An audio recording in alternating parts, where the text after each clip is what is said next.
அதிமுகவில் மாற்றம், ஓபிஎஸ் போட்ட பலே திட்டம்.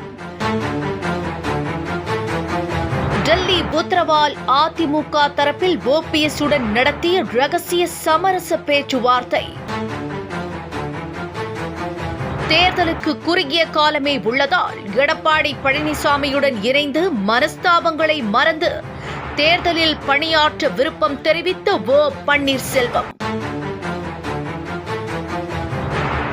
தாவேகாவிற்கு அவசரப்பட்டு வந்துவிட்டேன் என புலம்பும் செங்கோட்டையன்.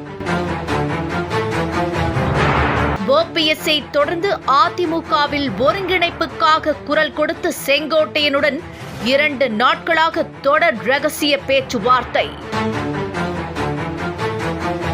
சூடுபிடிக்கும் அரசியல் தேர்தல் களம், மீண்டும் ஒன்றிணையும் அதிமுக. ஆட்டம் காணும் தமிழக வெற்றிக் கழகத்தின் வெற்றி நடை. 2026 சட்டமன்ற தேர்தலில் தாவேகா தனியாக நின்றாலும் மீண்டும் வழக்கம் போல கெத்தாக நிற்கும் திமுக அதிமுக.